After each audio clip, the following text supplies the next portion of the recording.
một ngọn lửa hồng còn bên ta, một ngọn lửa hồng sáng rừng già, một ngọn lửa hồng bồi hồi trái mai. Ôi cao nguyên em thương ai bên núi đang chờ ai.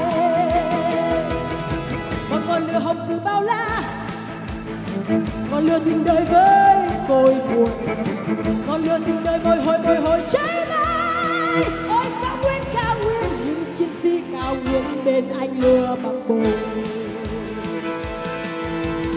Cháy lên ngôi lửa thiêng, cháy mãi trong bóng em hiện ra.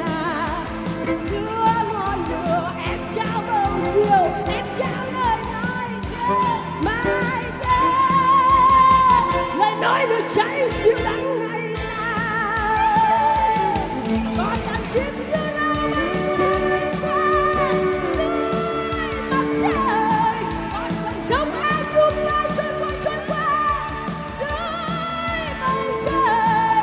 Còn yêu em, anh còn thương em, nói lời ai. Cháy lên vì lửa thì cao nguyên, còn mãi trong ta tình yêu cao nguyên. Cháy lên vì lửa thì cao nguyên, còn mãi trong ta tình yêu cao nguyên. Hey! Woo! Qua vào mùa mới ạ. Chúc tất cả anh chị một năm mới an khang thịnh vượng. Các chị may mắn nha. Các anh chị nha. Các anh chị. Hey!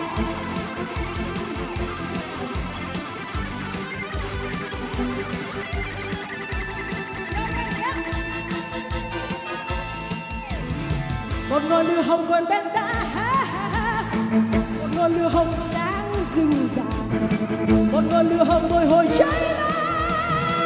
Ơi cao nguyên em thương ai bên núi đang chờ ai.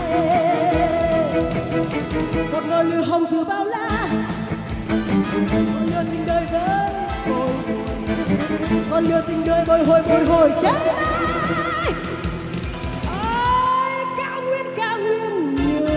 Chiến sĩ cao nguyên bên anh lửa bập bùng. Cháy lên ngôi lửa thiêng, cháy mãi cho bóng em hiện ra. Giữa ngọn lửa em trao bầu diều, em trao lời nói nhớ mãi nhớ. Lời nói lửa cháy siêu đắng ngày nào. Còn đàn chim chưa đâu bay qua dưới bầu trời. Còn dòng sông ai cũng ai trôi qua dưới mặt trời. Còn yêu em, anh còn thương em, ai người ơi. Cháy lên vì lửa thì cao nguyên, còn mãi trong ta tình yêu cao nguyên. Cháy lên vì lửa thì cao nguyên, còn mãi trong ta tình yêu cao nguyên. Cháy lên vì lửa thì cao nguyên, còn mãi trong ta tình yêu cao nguyên.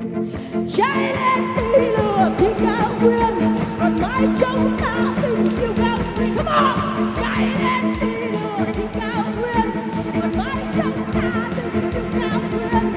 Cháy lên vì lửa thì cao nguyên, còn mãi trong ta tình yêu cao nguyên.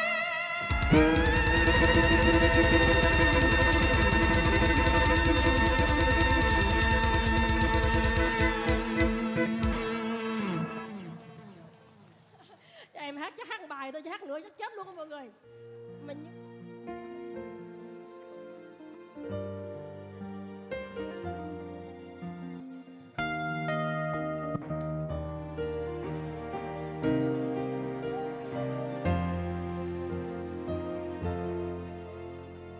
đêm quạnh vắng, đêm chỉ có trăng ngắm ánh sáng giữa đêm mùa đông. Đêm lạnh lắm sao chẳng thấy anh đến bên đời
buồn.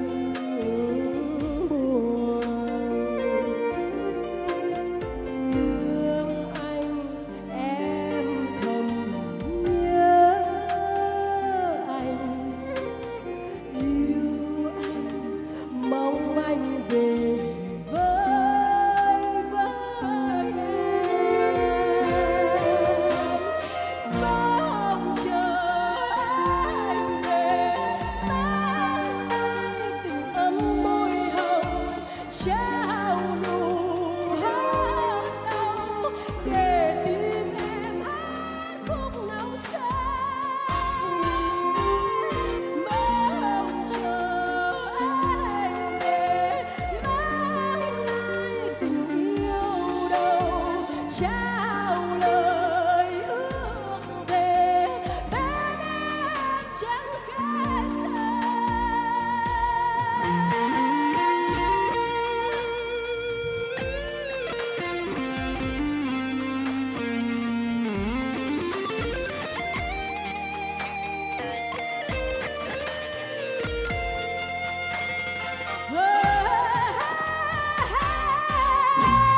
Mong chờ anh về mang lại tình ấm môi hồng, trao nụ hát đau để tim em hát khúc nồng say. Mong chờ anh về mang lại tình yêu đầu, trao lời ước thề bên em chẳng kể xa. Mong chờ anh về mang lại tình yêu đầu, trao lời ước thề bên em chẳng kể xa. Bên em chẳng kể xa.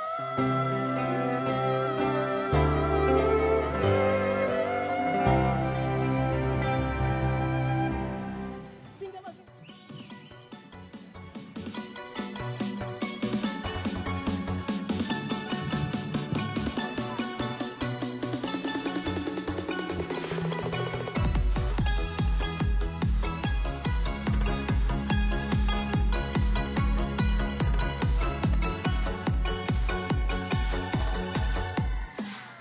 Mùa xuân ơi, ta nghe mùa xuân hát bên kia trời, đôi núi xanh ơi, đang đây thả cầm buông lá rơi, đâu đây tiếng lòng tôi nghe tí tơi. Và em tôi lung linh giọt sương trắng trong vời vợi, em biết yêu rồi, em yêu những chiều ngồi nghe gió rơi, em yêu tiếng đàn tôi yêu thế thôi.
thuyền hoa xăng bao cô nàng miệng cười xinh xắn.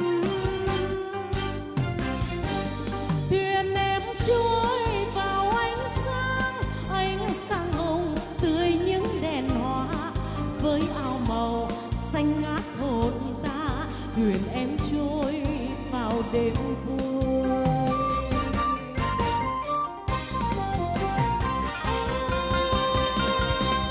Ơi hò khoan mắt sáng em hơn cả vầng trăng.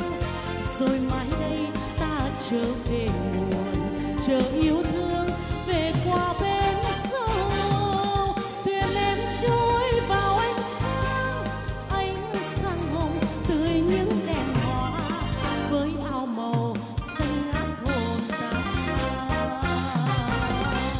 Thuyền hoa ơi,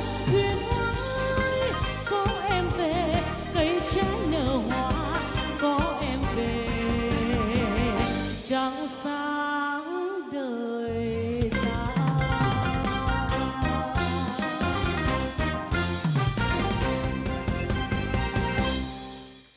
Yêu hoa lúa cuộc đời, làng hoa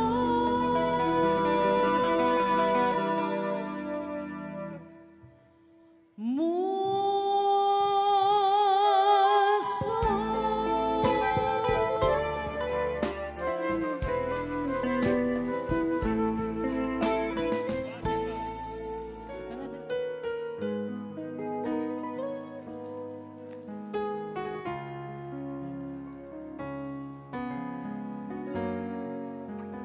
Và cũng như anh Tuấn Khôi đã nói, bài hát này tôi hát tặng cho bạn bè của chúng tôi. Giờ phút này thì các bạn đang mong ngóng trở về quê nhà cùng với những người thân. Còn chúng tôi, những người nghệ sĩ, mang lời ca tiếng hát của mình xa quê hương để phục vụ cho các anh chị và các bạn vào những ngày cuối năm này. Bản tình ca của em, của nhạc sĩ Diệu Hương. Khi người nghệ sĩ cất tiếng hát giấu đi niềm đắng cay, trên bờ môi kia vẫn thấp thoáng nỗi đau thương đời. Em từ đâu tới mang tiếng hát xa xăm bên cây đàn. Tôi một người đi qua phải dừng chân nghe khúc tình ca. Bài tình ca của em là dòng sông nước trong xoay. Bài tình ca của em lạc loài đi trên đất khách xa xăm. Một chiều nào ngồi đây nhớ nhung quê nhà khóc thầm, nhớ cơn mưa chiều rì rào qua sông.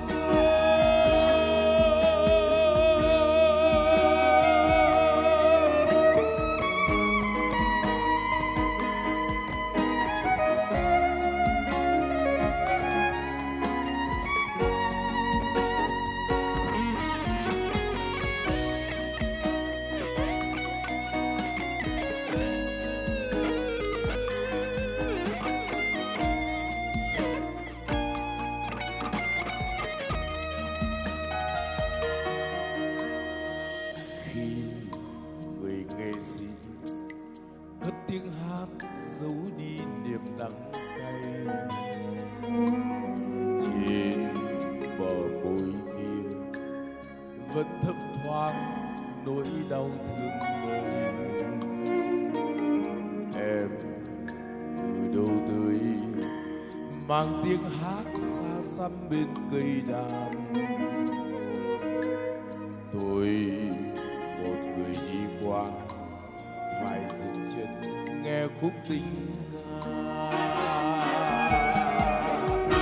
Bài tình ca ca của em là dòng sông nước trong xanh. Bài tình ca của em lạc loài đi trên đất khách xa xăm. Một chiều nào ngồi đây nhớ quê nhà khóc thầm, nhớ cơn mưa chiều rì rào qua sông. Khi người nghệ sĩ cất tiếng hát lên từ trái tim, mang cả trời sao bỗng phút chốc sẽ quay về nguồn, đem ngàn vì sao soi lấp lánh khung trời yêu thương. Riêng người nghệ sĩ vẫn còn đi trong kiếp tha hương. Riêng người nghệ sĩ vẫn còn đi trong kiếp tha hương.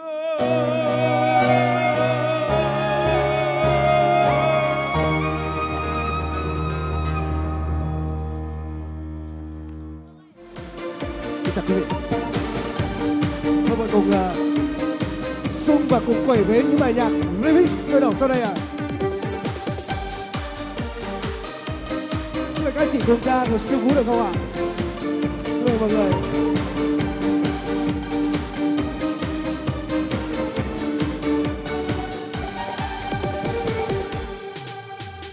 Mây lang thang buồn xuân bằng yêu thương khát khao trong tim tháng ngày. Theo mưa rơi lạnh căm điện mình nghe xót xa, em ơi có hay.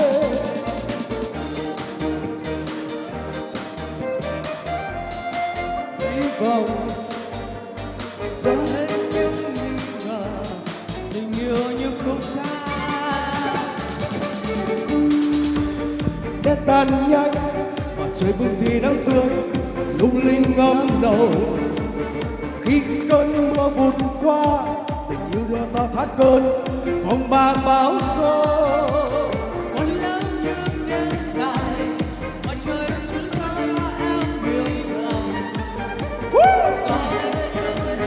Lưu Quách Kiệt, Thanh Hương. Một tình sao ấm rộn rã đứt tim mừng vui.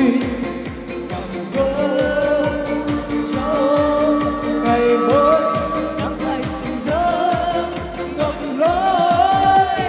Nắng lên qua hàng cây gió mơn mặt đùa là lời đàn đúa. Bước chân vui hạnh phúc nắm tay ta về cùng trời bình yên.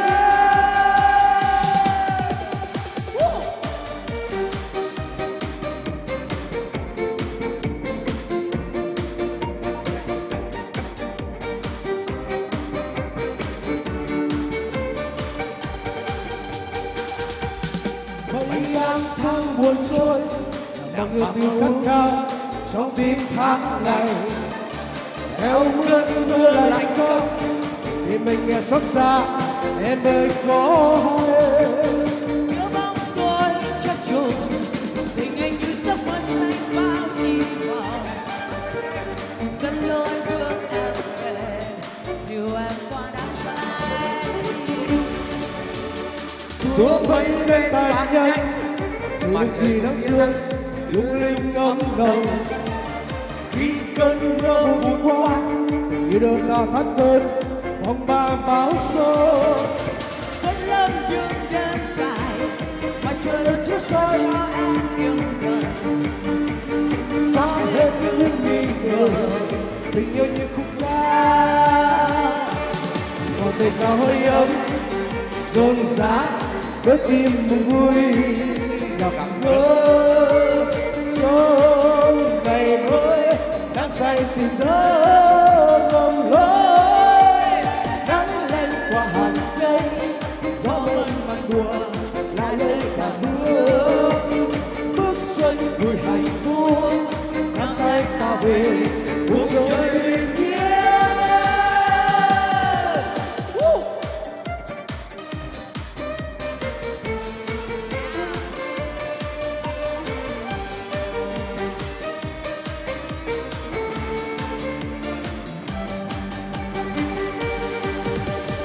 một tình si băng đã trôi đi vào quên lãng, kỷ niệm cũng chỉ là cái sóng mơ hồ.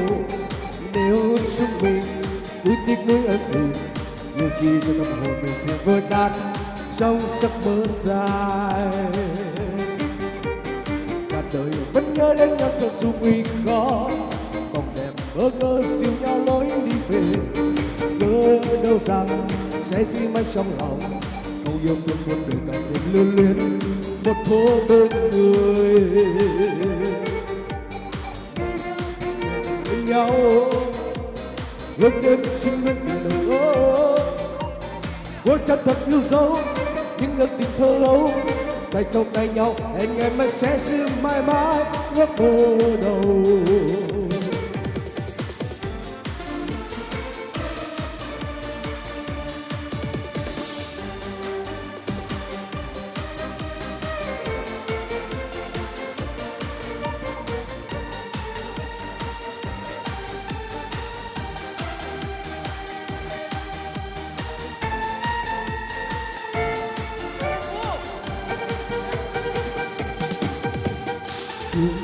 Buồn nghinh nắng biển vắng mênh mông lang thang mình ta, mấy chân cao bay khuất chân trời và theo gió cuốn trôi đi bao nhiêu mộng mơ.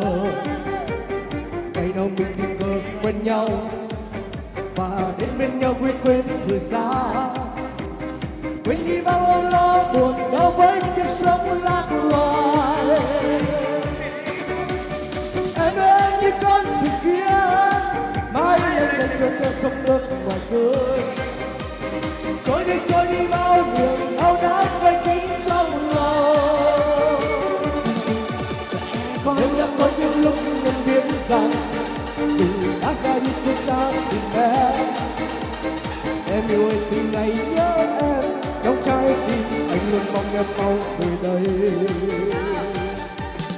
Oh, oh, oh.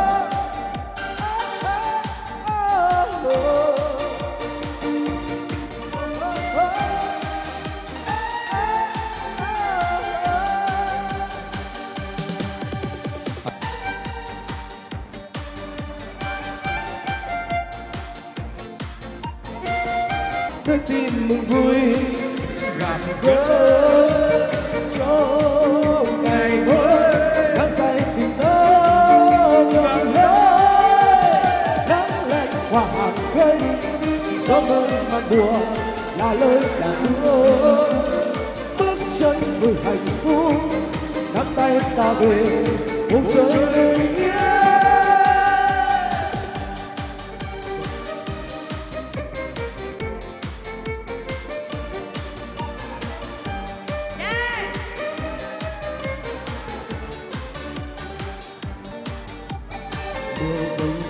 Đơn côi trong đêm buồn nhớ ai chẳng rơi trên sông, cùng sông nước chẳng trôi lang thang đi tìm người thương.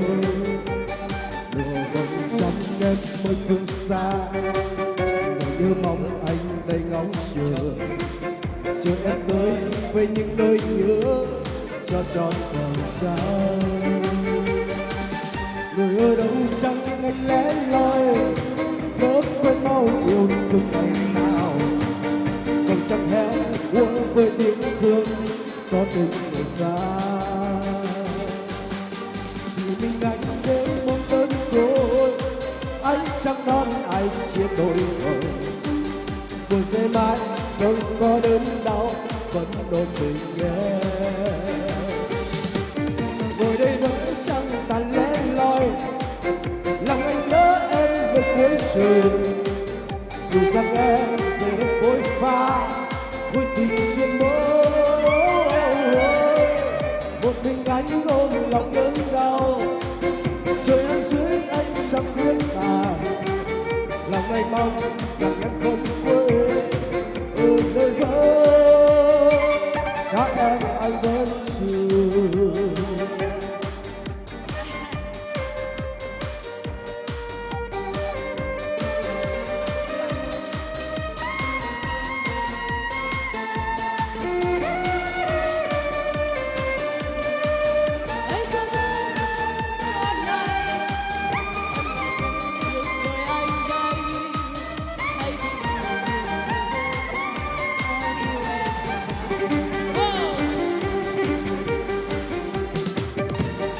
nhưng có một ngày nào đó. Wow, hay quá. Lên nào, quẩy lên. Tay ở đâu là tay ở đâu? Sơn. Yeah.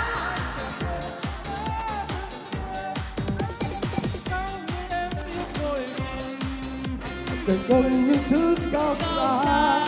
Em mất ngay ở em yêu ơi bà. Xin được quên ta đã từng yêu. Xin được quên ta đã từng yêu. Xin được quên ta đã từng yêu. Xin được quên ta đã từng yêu. Một lần nữa xin cảm ơn. Trời mùa đông mây hón hay đi về vẫn mưa rơi từng đường đi. Vì đâu mưa em không biết đường vào tim em mây ra đi. Trời mùa đông mây rơi đi không phải vẫn những mưa rơi từng đường đi. Ôi ôi cho ta quên cuộc đi. Từng cơn mưa hắt hiu bên bờ sông Thương lắm khi mà làm hôn ta nhớ mãi ngày qua. Nhớ con phố xưa vẫn âm thầm người trên. Nhớ đôi vai ngoan em trời trời mưa gió. Từ ngày ta vẫn đưa em về cà phê. Vẫn trên cờ trời mưa luôn. Vẫn tiếng của xưa. Ôi mà tôi ai đã rất em chiều nay. Đưa vào tim em bao cơn sóng. Đường cây nhanh xa bến xuân hồng hồng. Nhưng tim em muôn đời lạnh lùng. Ơi ơi trái tim mùa đông.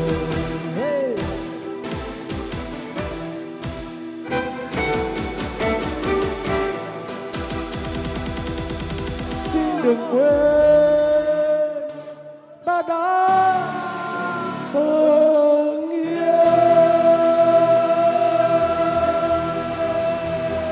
Xin cảm ơn các chị thật nhiều, xin cảm ơn. Guten Nacht. Berlin ơi, Cộng hòa Liên bang Đức ơi, Hãy đến Việt Chào Nam ông ơi. chúng tôi trên những con đường quanh co trầm trồ sẽ có trải nghiệm thanh thang trong cuộc đời. Từ vùng cao xa xôi trung điểm núi non xanh tươi, con suối nhỏ rì rào trong nắng ban mai. Những cánh đồng xanh mơn man đung đưa theo gió chan hòa, những xóm làng như trong mơ ẩn hiện giữa khói lam chiều. Bờ biển xanh mênh mông rất dịu cánh chim tung bay, con sông trào hát bài cùng tình ca.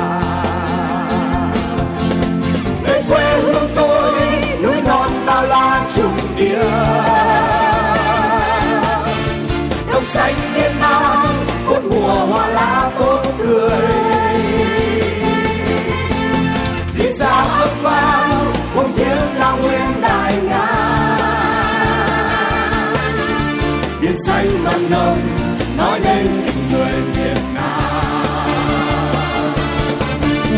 biển xanh mặn nồng nói lên tình người Việt Nam,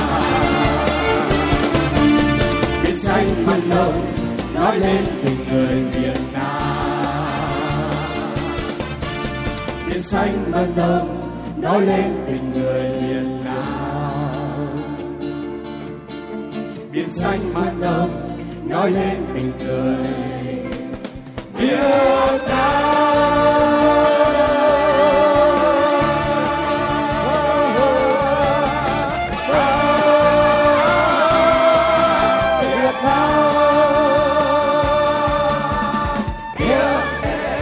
Mùa xuân về,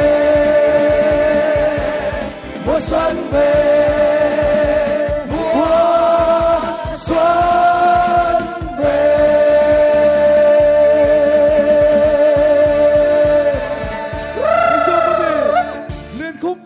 Việt Nam của nhạc sĩ Tuấn Nghĩa và Lắng nghe mùa xuân về cũng xin khép lại chương trình chào mừng Giáng sinh và đón chào năm mới 2023. Một lần nữa xin thay mặt toàn thể các nghệ sĩ thuộc công ty biểu diễn nghệ thuật Hoa Mai xin trân trọng cảm ơn tình cảm của tất cả các quý vị chúng ta có mặt ở đây, và đặc biệt trân trọng cảm ơn ban tổ chức chị Tuyết và các chị trong ban tổ chức đã tạo một sân chơi cho các nghệ sĩ của chúng tôi và mang lại rất nhiều niềm vui cho cộng đồng trong những ngày chờ đón xuân mới này. Xin tạm biệt và hẹn gặp lại.